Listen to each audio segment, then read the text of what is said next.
Odell Beckham Jr. was one of the most polarizing and popular players the NFL has ever seen. But how good was Odell? Was he one of the best wide receivers in the NFL at his time, or something that has become trending on social media? Was he overrated? Well, there's only one way to find that out. Let's take a look at the numbers and let you be the judge of that.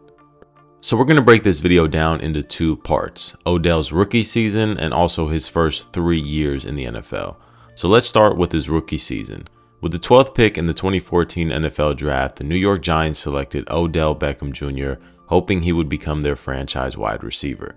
Going into his rookie year, he would miss the first 4 games of the season due to a hamstring injury, although once he came back from injury, he immediately made his impact, scoring 3 touchdowns in his first 3 career games. And even though that sounds amazing from a rookie, that wasn't anything compared to the run Odell was about to go on over the next 9 games. Odell would go on to have one of the greatest stretches we have ever seen from any player in NFL history. Here's a graph to showcase the top 10 wide receivers with the most yards along with their touchdowns over a 9-game stretch since 1990, horizontal being their yards and vertical being their touchdowns. So generally speaking, you would like to be in this top right section. We have the likes of Calvin Johnson during his record-breaking season with the most yards ever during a 9-game stretch, although only having 4 touchdowns. And on the opposite end, you also have Cooper Kupp during his Triple Crown year, one of the lowest in terms of yards, but also the highest touchdowns of anyone here. Now, with all these generational and Hall of Fame wide receivers, where does rookie Odell land on a graph with some of the greatest wide receivers the game has ever seen?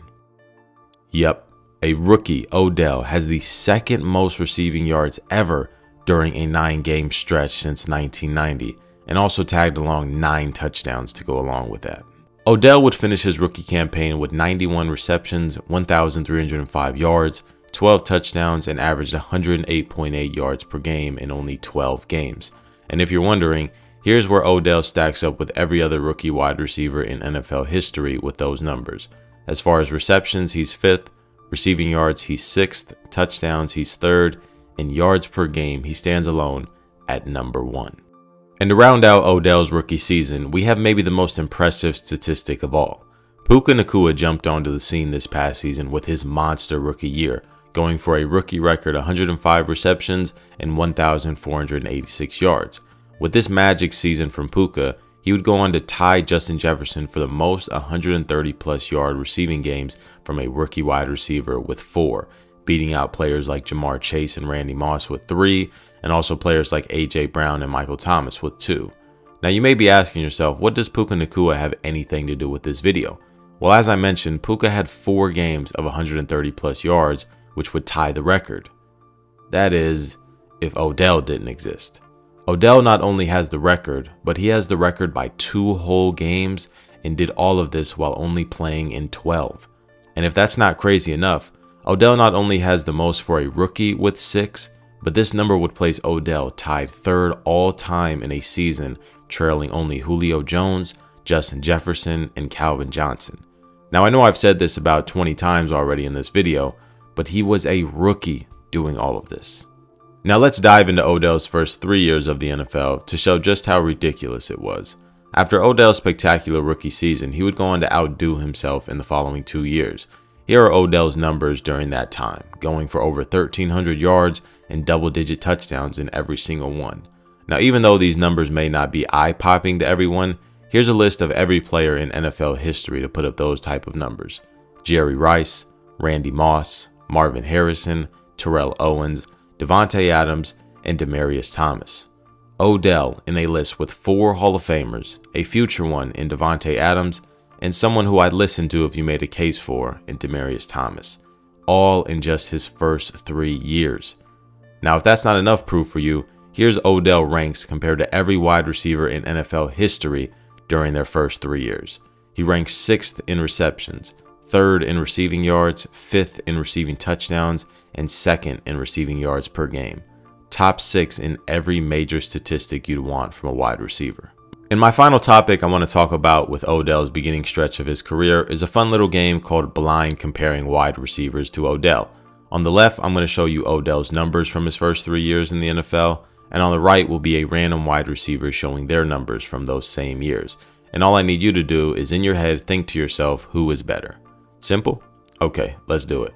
Here's our first comparison, and it's not a very fair one. Odell has this wide receiver beat in every category while playing 2 less games. Well, who is this wide receiver, you say? Oh, that's just Jamar Chase, the wide receiver that came out the gate after his rookie year and has been a top 5 wide receiver ever since and is basically unguardable.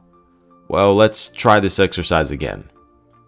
And once again, Odell has this wide receiver beat in every category also.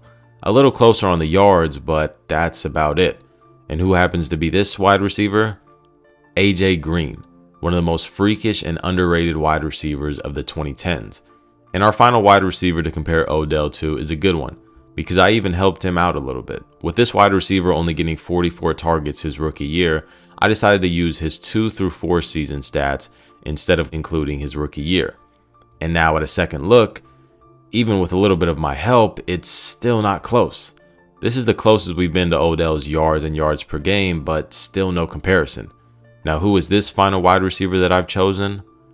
Oh, that's just Hall of Fame wide receiver Isaac Bruce, who went for nearly 1,800 yards in his second year and still couldn't touch Odell's numbers. Now, in no way am I making this video trying to push an agenda, comparing Odell to Hall of Famers, saying he deserves to be there with them. I just simply think that people have gotten lost with just how good Odell was. I have no doubt in my mind that if Odell just stays healthy for another 2 to 3 years, I think he comfortably walks into the Hall of Fame 20 years from now. Because I think the narrative around Odell is that he only had those 3 good years. Well, the year after Odell's first major injury in 2017, he would go on to play 12 games the following season. And in those 12 games, Odell would put up 77 receptions, 1,052 yards, 6 touchdowns, and had 5 games of 100 yards coming off an injury. He was on pace for 103 receptions, 1,403 yards, and 8 touchdowns. Odell Beckham Jr. was a walking 85 plus yards per game and 1,300 plus yards per season. And for people to believe he was a one-hand merchant and that one catch made him is blasphemy to me. I've always said since I've started watching football, the 3 most skilled wide receivers I've ever seen with my own 2 eyes are Calvin Johnson, Antonio Brown, and Odell Beckham Jr. I hope everyone who watched this video learned something and hopefully enjoyed. Thank you all for watching. I'm out. Peace.